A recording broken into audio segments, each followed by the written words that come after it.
Hello मित्रांनो, सर्वात आधी मी तुम्हा सगळ्यांना एक छोटीशी विनंती करू इच्छिते की व्हिडिओ पाहिल्यानंतर कृपया माझ्या चॅनेलला नक्की सबस्क्राईब करा.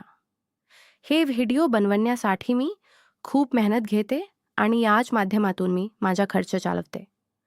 जे कोणी माझ्या चॅनेलला सबस्क्राईब करतील त्यांच्यासाठी मी मनापासून प्रार्थना करते की त्यांचे आयुष्य खूप सुंदर, समृद्ध, आनंदी आणि सुखी होवो.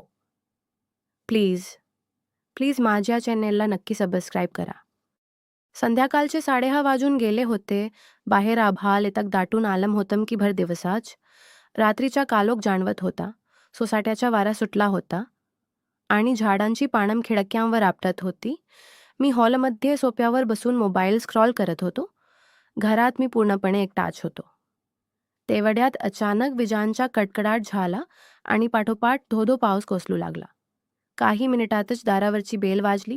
या वादळी पावसात एवढ्या रात्री कोण आल असेल या विचाराने मी जाऊन दार उघडताच समोरच दृश्य पाहून माझे डोळे विस्फारले. समोर माझ्या कॉलेजच्या वेळच्या 2 जुन्या मैत्रिणी रिया आणि प्रिया उभ्या होत्या. दोघेही डोक्यापासून पायापर्यंत पूर्णपणे भिजल्या होत्या. रिया मोठी, तिचं वय साधारण 24 वर्ष होतं. तिने साधी कुर्ती आणि लेगिस घातली होती. लहान बहीण प्रिया साधारण 21 वर्षाची, तिने जीन्स आणि टॉप घातला होता.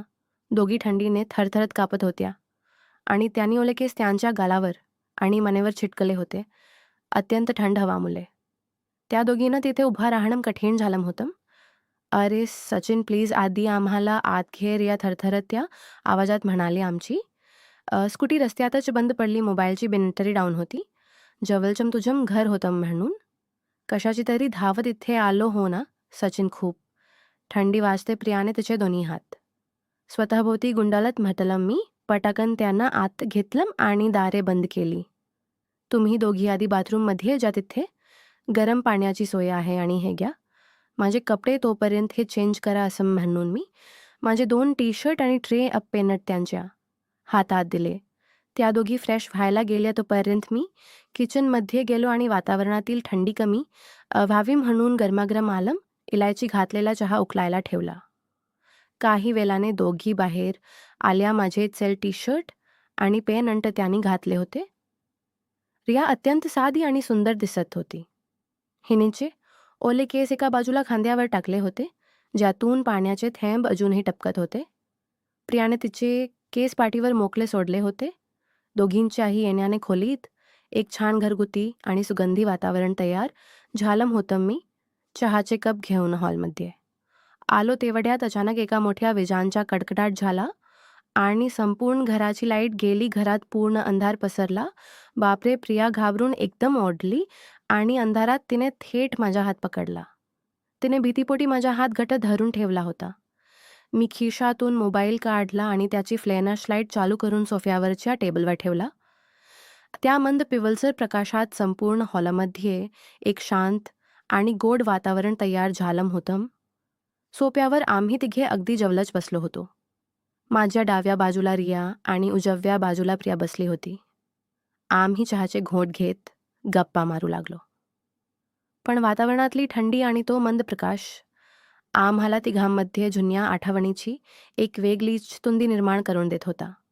सचिन, खूप थंडी वाजते रे अजूनही, रिया हलक्या आवाजात म्हणाली. ती हलूच सरकून माझ्या अगदी खेचटून बसली. तिच्या खांदा माझ्या खांद्याला लागला. तिच्या येण्याने मला एक दिसालायक उबदारपणाची जाणीव होऊ लागली. म्हणजे पाय तर पार गार पडले असं म्हणत प्रियाने तिचे दोन्ही पाय सोप्यावर घेतले आणि ती माझ्याजवळ सरकून बसली.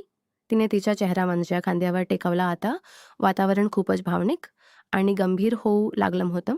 गप्पा पूर्णपणे थांबल्या होत्या. खोलीत फक्त बाहेर पडणाऱ्या पावसाच्या आणि आम्हा तिघांच्या श्वासांचा आवाज येत होता. रियाने हलूच तिची नजर वर केली आणि माझ्या डोळ्यात पाहिलं. तिच्या डोळ्यात एक अनावर ओढ आणि आपुलकी होती. ते हलूच्या पुढे सरकली. तिचे डोळे काहीतरी सांगून पाहत होते. माझ्या स्वतःवरचा ताबा सुटत चालला होता. मी माझा हात पुढे केला आणि रियाच्या खांद्यावर हलकेच ठेवला. माझ्या आश्वासक स्पर्शाने ती शहारली आणि तिचे डोळे मिटून घेतले. मी हळूहळू माझ्या चेहरा तिच्या चेहऱ्याजवळ नेला. आमचे श्वास एकमेकांमध्ये मिसळू लागले. दुसऱ्या बाजूला प्रियाने माझे लक्ष वेधून घेण्यासाठी माझा दुसरा हात घट्ट पकडला आणि तो स्वतःच्या हातामध्ये घेतला. तिचे मन या वादळामुळे किती वेगाने धडकत आहे हे मला स्पष्ट जाणवत होते. संध्याकाळ संपूर्ण आता रात्रीची सुरुवात होत होती आणि या अंधाऱ्या थंड खोलीत आम्हा तिघांमधील अंतर आणि जुने दुरावे पूर्णपणे मिटत चालले होते. तीव्र भावना आणि स्नेहाने संपूर्ण वातावरणाला आपल्या कचाट्यात घेतलं होतं. रात्रीचे 8:30 वाजून गेले होते. घराबाहेर पावसाचा जोर अधिकच वाढला होता, पण खोलीच्या आतलं वातावरण त्या वादळापेक्षा तीव्र आणि भावनिक होत चाललं होतं. लाईट अजूनही आलेली नव्हती. मोबाईलच्या फ्लॅश लाईटचा तो मंद पिवळसर प्रकाश खोलींच्या भिंतीवर आमच्या तिघांच्या सावल्या निर्माण करत होता. मी सोप्याच्या मध्यभागी बसलो होतो. माझ्या एका बाजूला रिया आणि दुसऱ्या बाजूला प्रिया होती. माझे कपडे घातल्यामुळे त्या दोघींचे रूप कमालीचे गोड आणि सुंदर दिसत होते. माझ्या हातावर आलेल्या प्रियाच्या हाताची पकड अबोल प्रेम